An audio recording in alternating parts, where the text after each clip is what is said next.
Good afternoon. My name is Della Schmidt. I'm President and CEO of the Greater Burlington Partnership. Welcome to Eggs and Issues. Our topic today is Des Moines County School Update.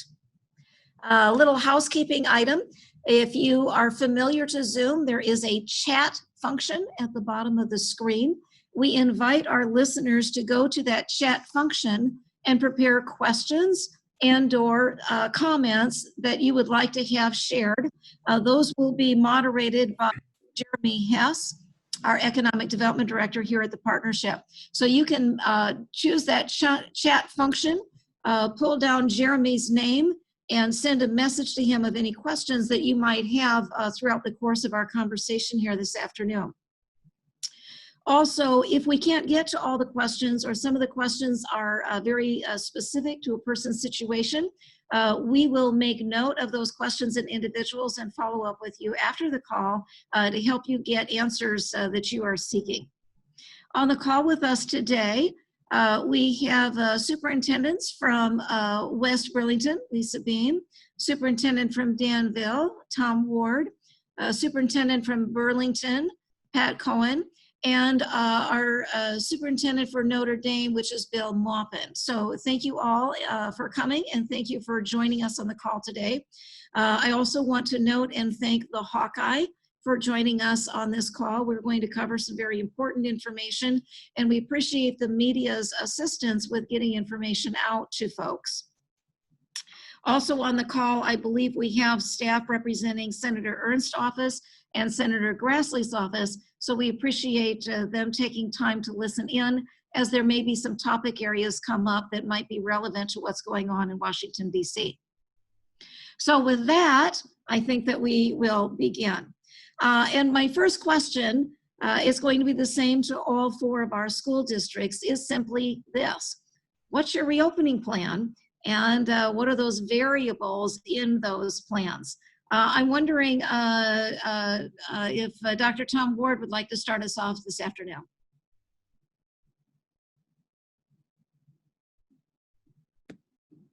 Everybody got me now? We do.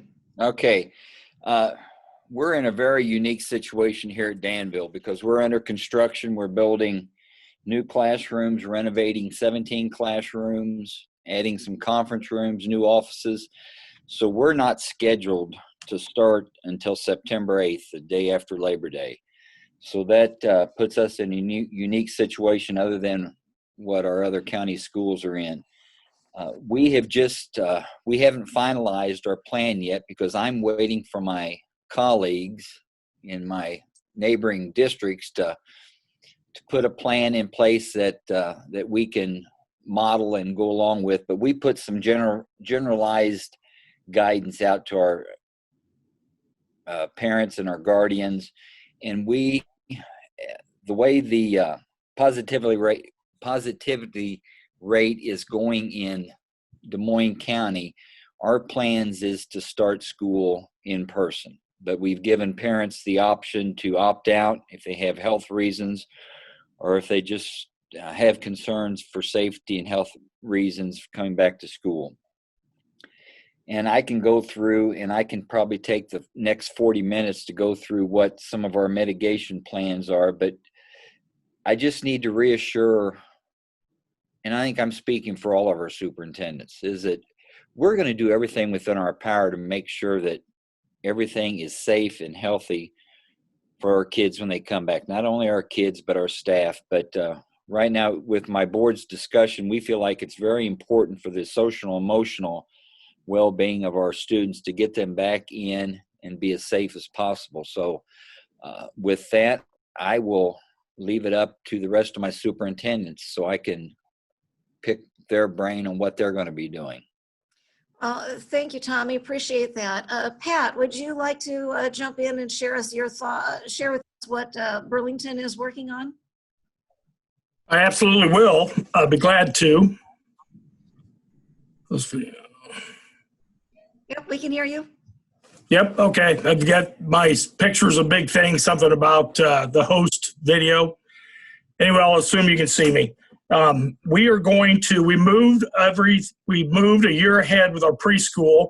So we've opened our early childhood center at Course. This allows us to do preschool every day, Monday through Thursday, half days. This opened up classroom space in our additional elementaries, and our principals are doing first grade every day, all day. This allows us to make up some of the ground we lost last spring. Other than that, we will be going on an A-B schedule. We are a 4-day-a-week school now. We'll start in the morning with an A. The B will be receiving, not everything will be online. The children will receive packets of information from their teachers that were covered during their in-person instruction. So they can do that. That limits some of the problems we have with connectivity in the community. We are also going to reopen James Madison.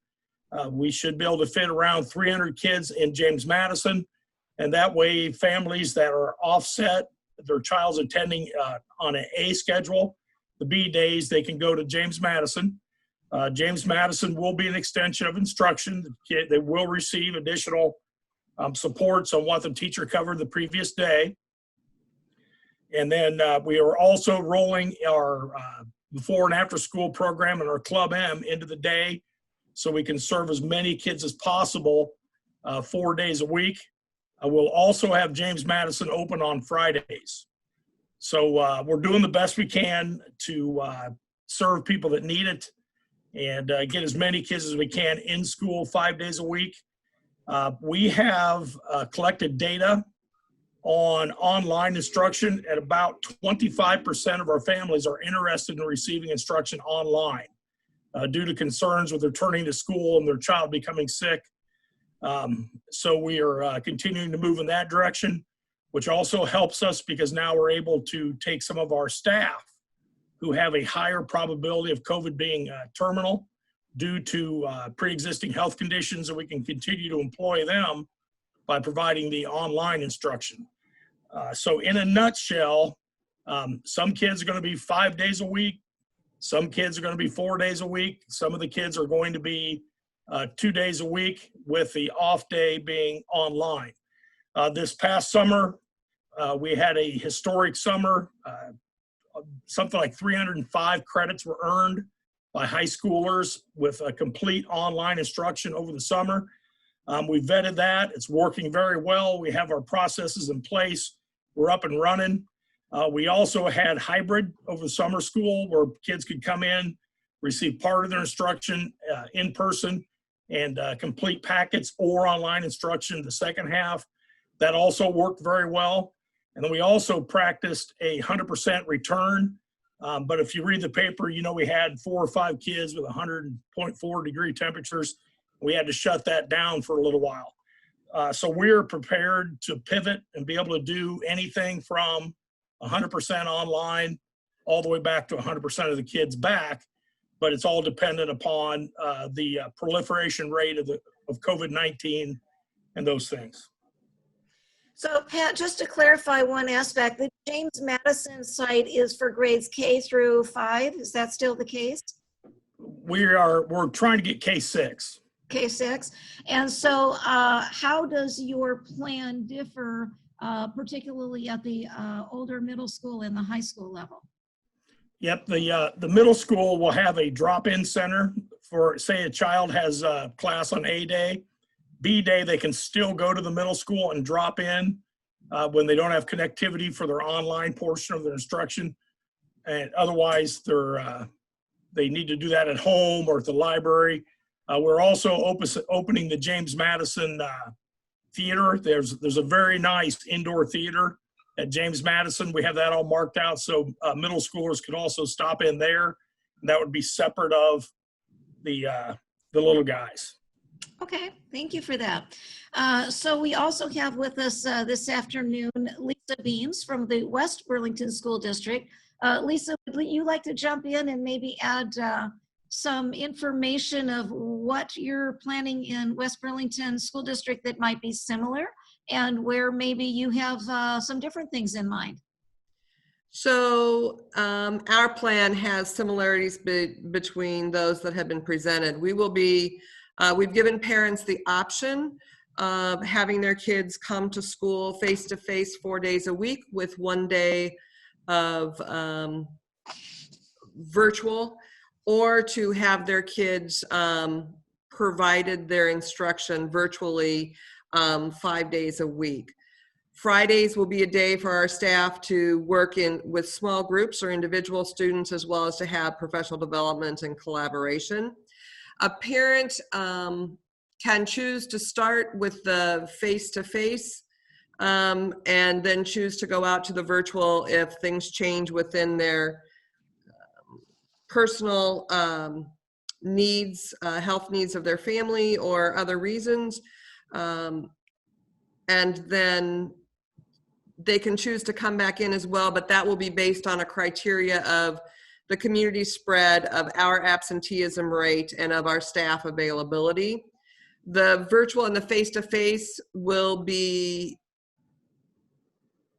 the same standards, will be provided by our staff. We'll have the same summative assessments and will be on the same grading scale. It will use components of some commercial products to support the instruction. So the kids will be getting basically the same instruction, except for when the activity doesn't match the mode that's being provided in. So. And I would agree with Dr. Ward. All of us are doing our very best to ensure the safety of our students and of our staff at this time. Of course, and before we hear from Bill Maupin in Notre Dame about what the plans are there, I want to acknowledge that for all of our schools, those on the call and those that were not able to join us. And on behalf of the community and the partnership, thank you.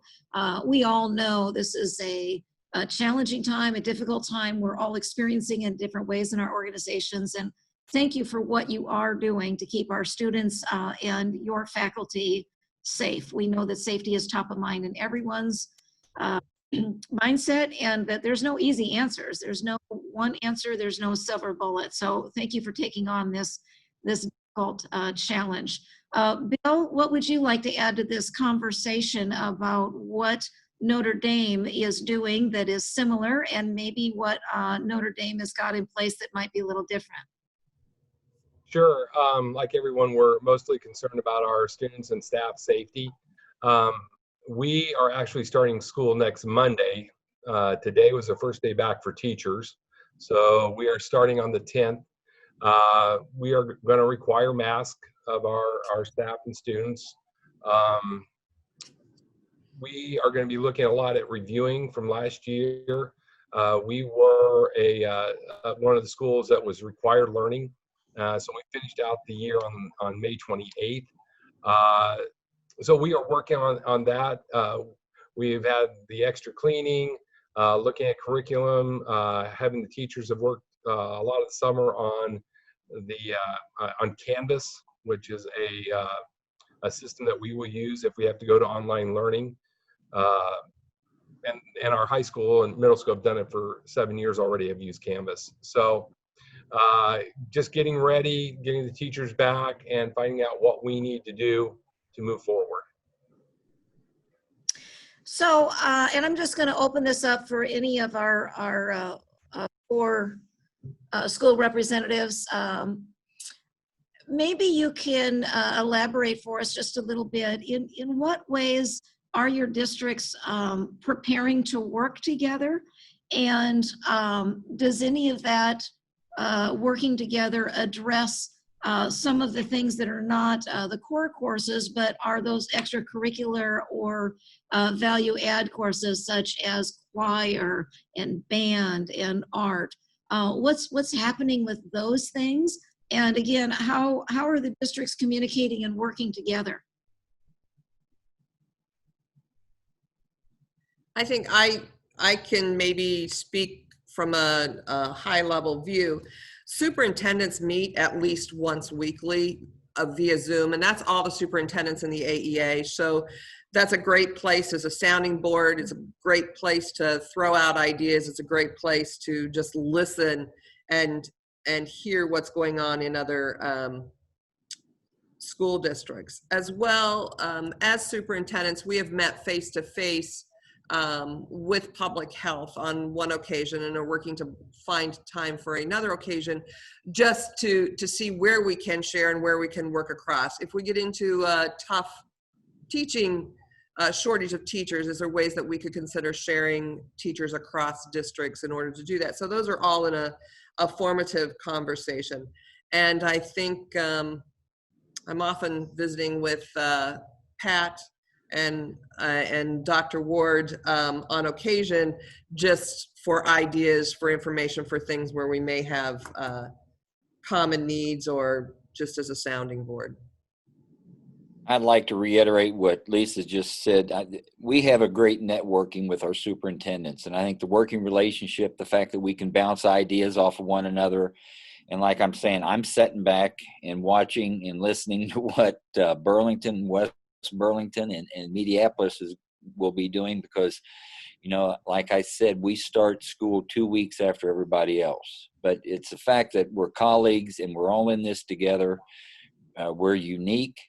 Each district is unique, but we all have that common goal, is to educate our kids. I think the working relationship between all of us has been wonderful.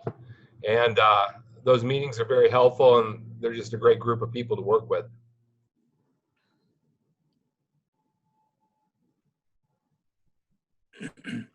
I couldn't agree more. Come on, Pat. I was waiting for you to say something. Well, thanks for jumping in there.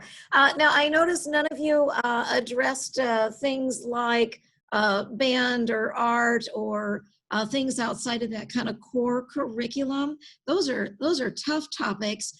Do any of you have a plan, or some of those things being suspended for now?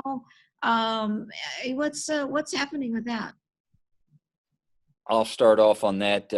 We're in a unique situation here at Danville because we're in one building, and that creates a scheduling problem for us. And that's what we're working on now because we share music teachers, band teachers. One of the things in PE, one of the things that we're going to be doing with our choir and band is to move them into the gymnasium, pull out the bleachers, spread the kids out. That way the music teacher can work with different groups. Band, we're in low numbers, so they'll probably stay in their band room. PE, we're going to focus more on physical fitness, more so than contact games. But like I said, our unique situation, and we're going to maintain social distancing as much as we can. We're going to require masks of our junior high and high school students in passing time. Require masks on the buses. But again, we're trying to work through all this the best that we can and try to make sure that we can maintain all of our classes, because I go back to the social emotional well-being of our kids, how important those fine arts classes are for those. Della, I'll jump in here for Burlington. This is Cory Johnson, the Director of Curriculum with the Burlington Community School District, and tag teaming here with Pat a little bit. As we think about art, music, and PE, those have been tough conversations, and they continue to be tough conversations. One of the things that we all are struggling with is frequent and often changes of guidance from state and from federal governments and from professional organizations. What we're reviewing right now is the most recent recommendations that have come out from the Iowa High School Music Association, and related to how to have safe rehearsals, how to have safe classes, how to engage in these activities safely. So we have meetings scheduled with our music teachers on Monday to kind of go through those and discuss those and to determine what our local plans will be around music, as an example. We're trying to be as responsive as we can to those, those best practices and what those recommendations and guidelines are, because like Dr. Ward was saying, those are important activities for kids, and they give a lot of kids a reason to connect to school, but we have to do them in a way that's safe and make sure that we don't put people at risk. In terms of our AB schedule in Burlington, that's also an area where it's going to help us do some of those things more safely, with class sizes being at most half of what they would normally be. That's going to help us create more social distancing. It will help us be able to move into larger spaces to do things like band or to take some of those activities outside. And we're going to also be able to move some things like some offerings virtually. So when we think about how do we prioritize instructional time for some activities, what do we need to do in person versus what do we provide virtually, or do we provide on that remote learning day? I have seen, and I'm going to kind of jump here, it kind of goes along. I've seen a couple questions in the chat related to like industrial tech types of classes at the high school, and how do you do a hands-on class in a virtual environment? And the reality is you don't. That's where, when a hybrid type of schedule, our instructors will be working to think about, okay, those hands-on activities, using tools, using equipment, using the specialized materials have to happen on the days the students in person in class. All of those classes have book work, have research, have plan making, have drawings, have other activities that go along with them that can be done remotely. So our instructors will be working to design their classes and design their schedules in such a way that book work, that those safety protocols, creating your plans, doing your project lists, those things you can do at home or do remotely, and then you're able to actually do the hands-on activities with the specialized equipment, whether that be in industrial tech or whether that be in a science lab when you're actually in person. I think if I piggyback on Cory, many of the same things, while we have kids going 4 days a week, certainly they can be broken out so that we can maintain the social distancing necessary for some of those like shop classes. We've considered reducing or specializing our choirs so that we can have the social distancing. West Burlington is requiring masks when the 6-foot distance cannot be maintained. We are also, like Burlington, right now have between 20 and 25% of our student population who is choosing the virtual. So our goal will be, or our hope is that we'll obviously attain a greater social distancing within our regular classrooms so that kids do not have to be masked, but that is dependent upon the class and the space. We'll use our outside as much as possible. We're looking to follow the Music Association's requirements related to that, which I didn't know there were special masks for instruments, and they're not cheap, but that is what it is in order to provide the opportunities to kids. I also saw in the chat, and would jump just a little bit, and I don't know what the other schools are working. I think we're probably all working from the same paradigm that the state has sent. So making up the instruction from last year isn't always about stopping and redoing that. It's about looking closely at your standards that are expected for this year, because the ultimate goal is, when we get to the end of this year, kids have mastered the standards they need to have this year in order to move. We've closed that gap. So we're spending a lot of time with our staff. We moved 5 days out of last year's contract into this year's contract. It's at the front end for professional development around Canvas and other softwares, but as importantly, to spend time looking at what are the potential places that I may need to fill gaps in as I'm teaching this year's standards. And so that's a piece to resolve what kids may have missed last year and those inconsistencies.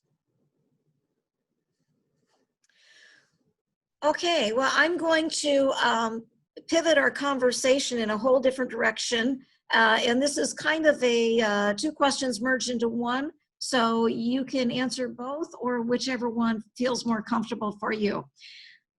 A lot of the folks on this call are business leaders. A lot of them are employers. A lot of our employees have their students, their children in your school districts. And so my 2-part question is simply this: what do employers need to be prepared for understanding that we don't know what we don't know yet. What might happen with COVID cases, positivity rates, what policies the school districts might have about, I think about like snow day policies. When do we make a decision and how much notice do we give folks? So what do employers need to be thinking about and communicating and being prepared for, so they're not caught off guard any more than necessary by what schools may have to change as they go? And related to that, just as importantly, what can the business community do to support our schools through this time? Anybody want to take that one? Yeah, I'm going to answer it real quick. Everybody needs to be flexible.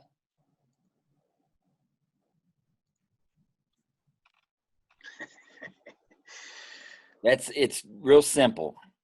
It's going to be, everybody's going to be flexible, because a lot of times our decisions, we don't know. And a decision that comes down to us changes in a heartbeat. And that's where I've got to commend my colleagues for the work that they've put into this, because we have to change on a dime. And the decisions that we make aren't always favorable.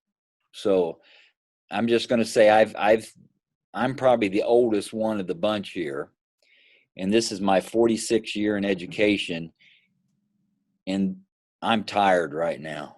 This is really wearing on us. But and again, I'm just going to reiterate the fact that everybody needs to be flexible and understanding. But Dr. Ward, that means you have the most wisdom, right? To lead us through it. No, that gray matter's dispensing. It's not there anymore. So I made a couple of comments related to that, and they kind of go in conjunction with Dr. Ward. There are going to be times when we're not in school. I mean, for whatever it may be. So flexibility, I think, is going to be really important. I think the stress on parents and people who have children tied to schools is really high. And I think that, we can all only handle so much going on in our mind, and that's going to take part of their cognitive load. That's going to take part of their energy. And so we're using a motto here of patience and grace as much as possible. Have patience and grace with everyone, and appreciate that there are different views about this. And some people think it's nothing, and some people think the world is ending. So it just takes a lot of patience and grace to get us through this situation. We will get through it. And I think, as I know people will do, is to work to publicly support the schools. I don't know that it's a time that we need things. We need to be unified and to be supported in that the decisions we're making we're not making them knee-jerk. We're trying to do what is best. So working to support whatever the decisions are of the district, and to support the parents to the extent possible for what we may have to ask them to do. Thank you, Lisa. Appreciate that. Bill? Yeah, I'd have to agree with Dr. Ward. I told our staff this morning in the very first meeting, the key word for this year is flexibility. And we ask the same from our parents. We ask the same from our kids. We don't know what's going to happen.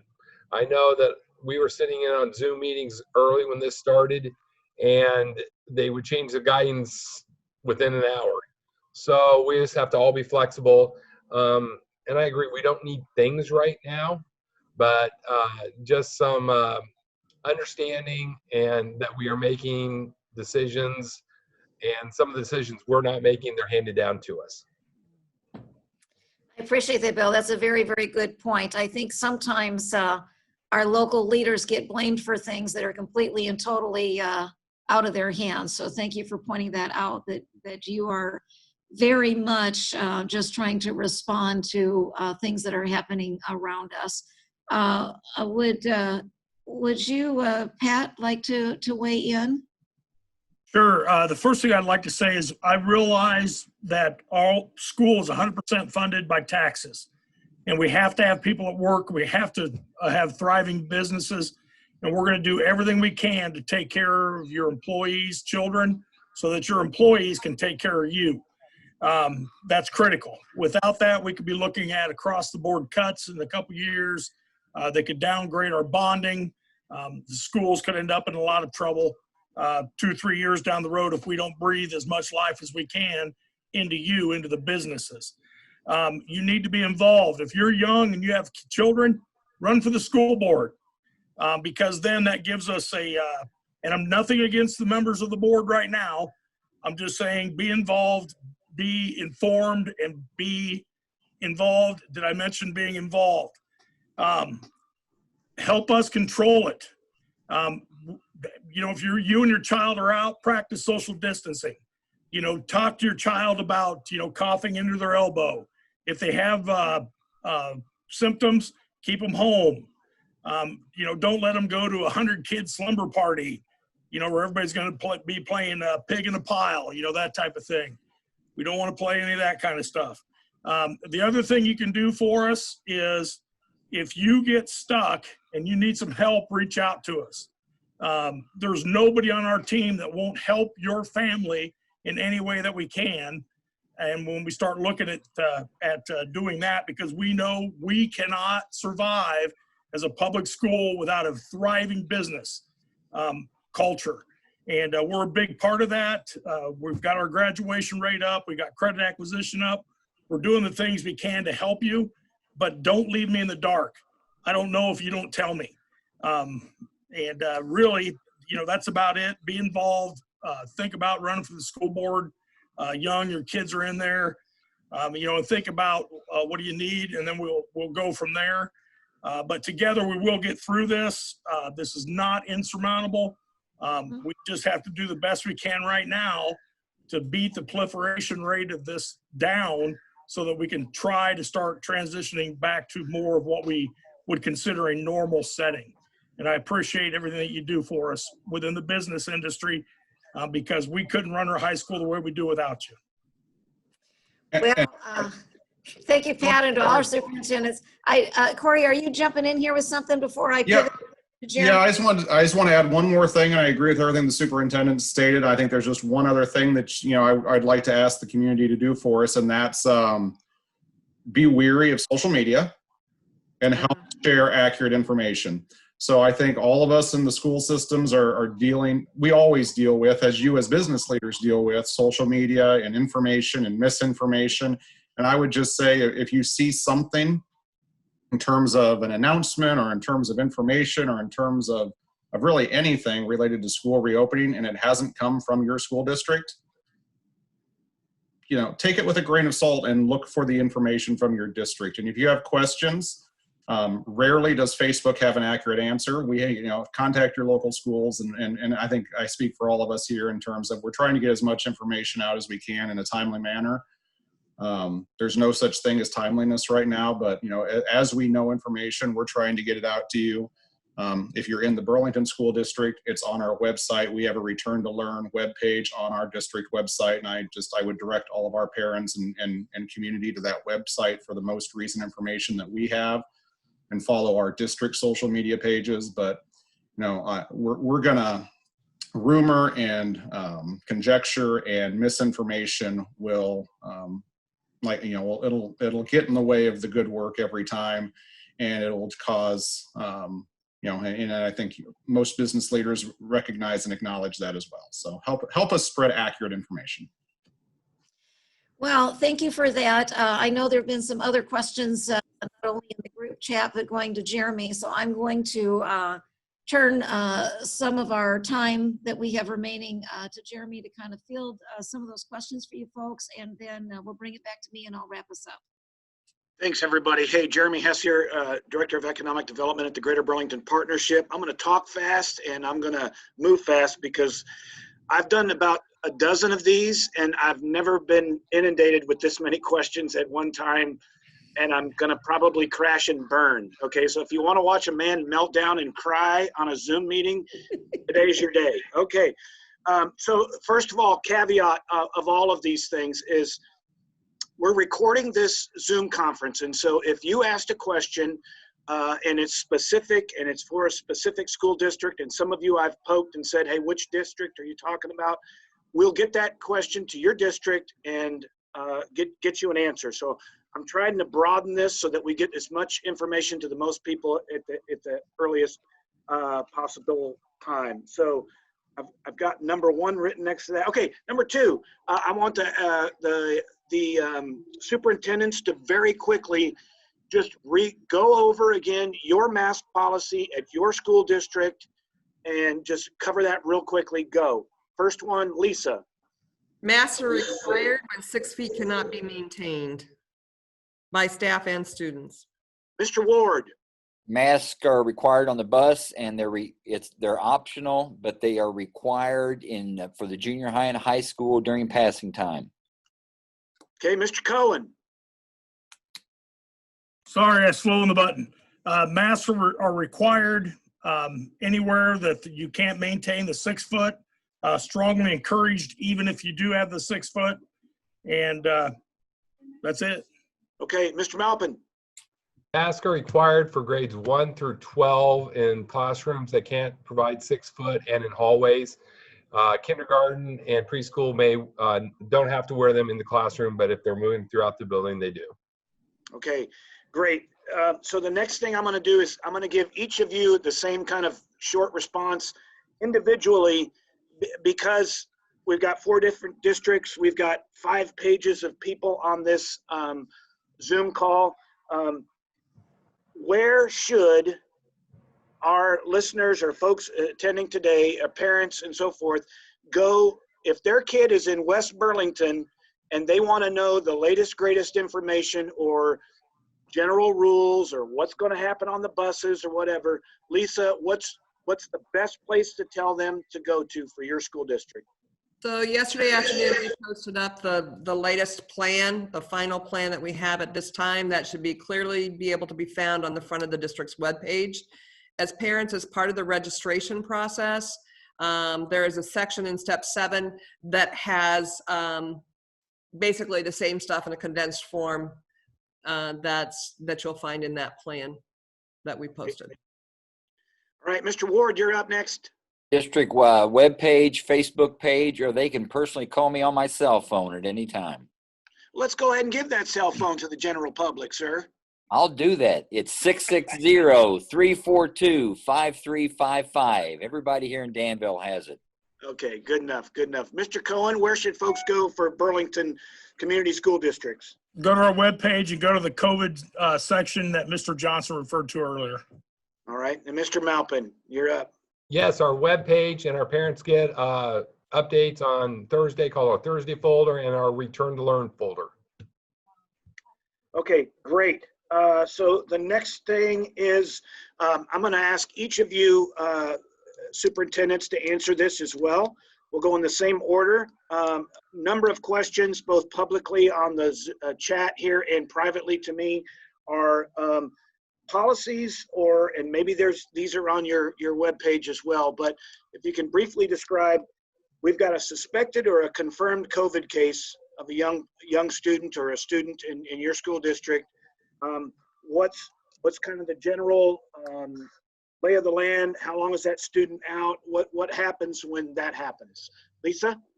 So we'll follow current guidance that we have. We would contact public health, or they would contact us. We would work through the process of contact tracing. That student, I believe, out as of today is 14 days. But guys, you can correct me if I'm wrong on that. I think did the CDC say 10? And also, go ahead. I'm just going to add to that.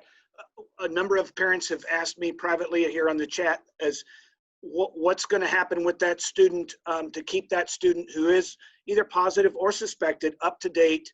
That just goes right to online instruction. So I'm sorry to interrupt. Yeah, they would go straight to virtual instruction if that's the piece. And Dr. Ward may be correct that they may have reduced that to 10 days. So we would follow whatever the current guidance is. If they were at school at the time, they would be isolated and sent home with their parents if we got notification at that time.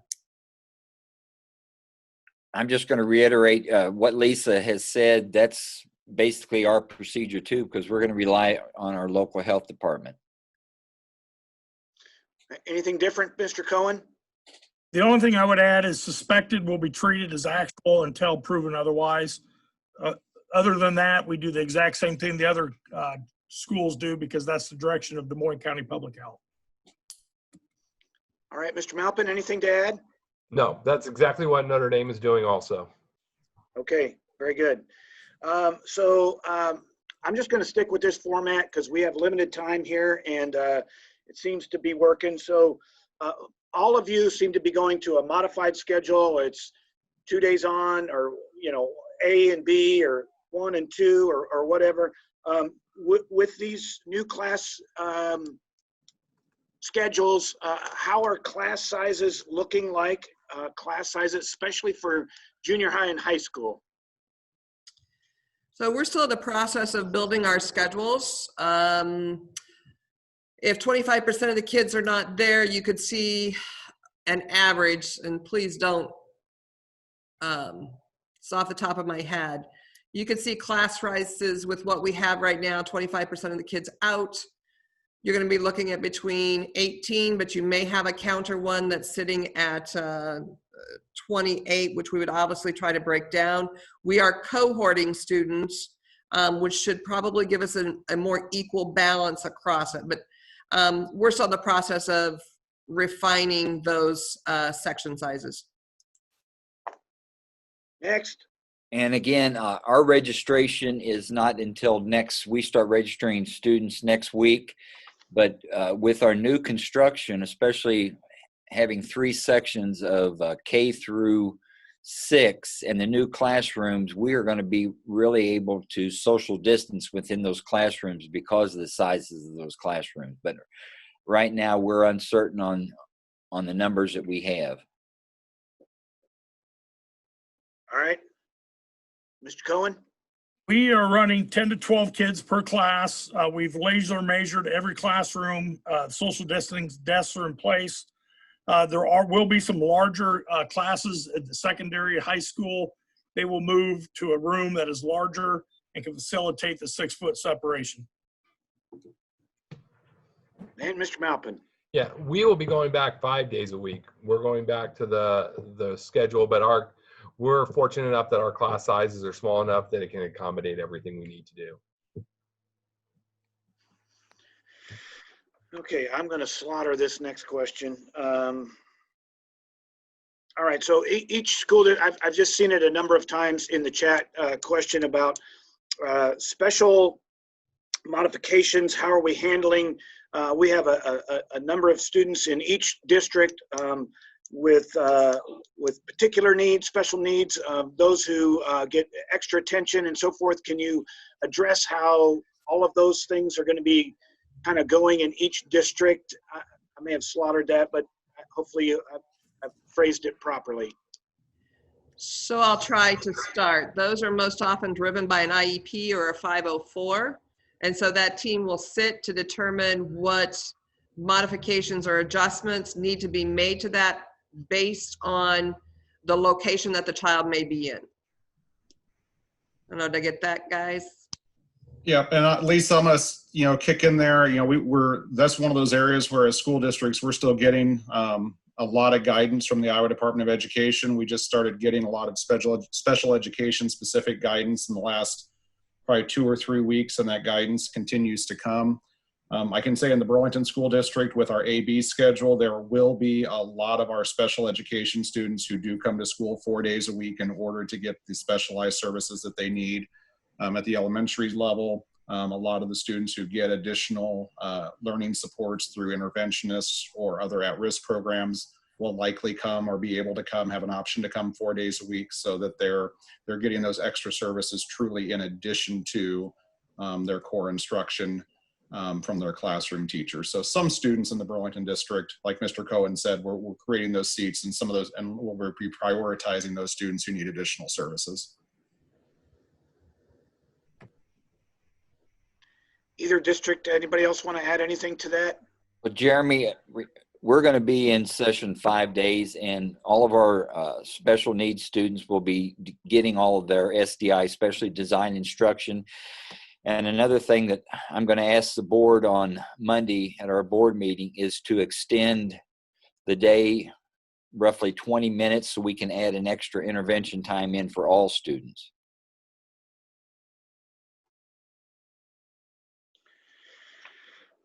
Okay. There's other questions here. I'm being told that we have to wrap her up and so forth. So Dr. Ward, just know I got some coming for you. Pat Coen, I got some coming for you. Lisa, you've done really good. I don't think I have any extra for you, but anyway, I appreciate all of your efforts and time and so forth. It's a very touchy and very important subject. Appreciate everybody. And so I'm going to turn it back over to Della because I think I've crashed and burned here. I'm done. Well, Jeremy, as usual, you did a fantastic job. Thank you for that. There are a number of additional questions. We won't have time to get to all of them. I really want, I actually wrote down, Lisa, patient grace. I'm going to carry that one forward. I think we all, whether we're working in the school district or in other areas, we all need to extend more patience and grace because we are and continue to be in uncharted territory here. Thank you to our superintendents and your entire teams. Dr. Ward, you talked about being tired. I gotcha. There's a lot of us that are tired, but I can't even imagine what you folks in education are going through and will continue to go through in the weeks or months ahead. So please feel free to reach out to us and let us know how we can be helpful. If this was a helpful format, we would be more than willing to host this type of call at some point in the future. If we need to do it 4 or 6 weeks after school starts and talk about what's working well and maybe what needs to change. So just let us know about that. This conference will be available on our partnership website shortly. And again, I want to thank our staff for their help, all of our superintendents for joining the call, and for all of you that have jumped in to listen. Stay well, everyone. And on behalf of the Greater Burlington Partnership, have a great day.